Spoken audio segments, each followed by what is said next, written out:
एक समय की बात है। एक युवा लेखक आरव शहर की भीड़ भाड़ से दूर पुराने गांव की एक सुनसान हवेली में रिसर्च करने गया।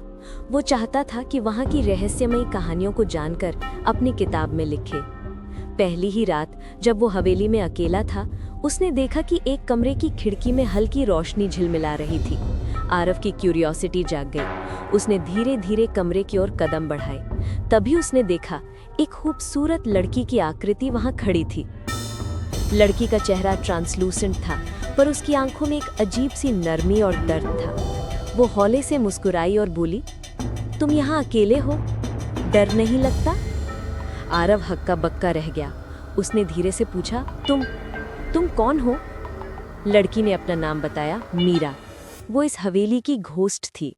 उसकी मौत कई साल पहले हुई थी और वो अपने प्यार के लिए इस दुनिया में फंसी हुई थी। आरव धीरे धीरे मीरा से बात करने लगा।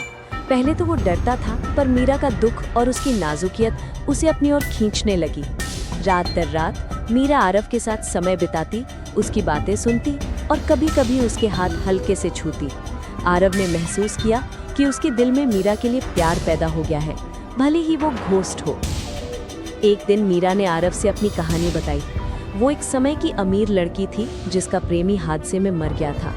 मीरा ने अपने प्यार की याद में आत्महत्या नहीं की थी, पर अचानक हुई एक दुर्घटना में वो भी मर गई और उसकी आत्मा हवेली में फंस गई।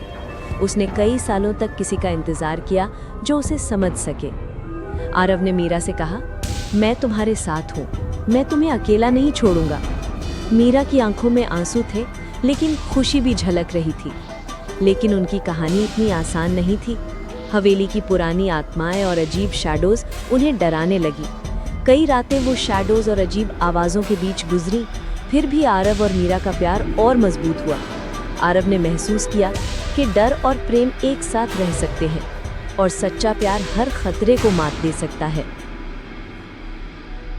एक तूफानी रात हवेली के बाग में मीरा ने अपनी शक्ति दिखाई और उन शैडोज को दूर भगाया।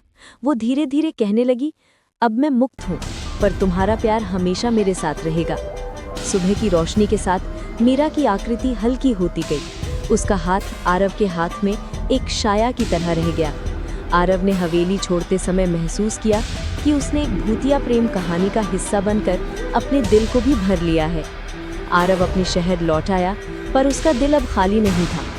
उसमें मीरा की यादें, उसका प्यार और उस अद्भुत रातों का जादू हमेशा जीवित रहा। वो जान गया कि सच्चा प्यार जिंदा और मृत दोनों के बीच भी कायम रह सकता है।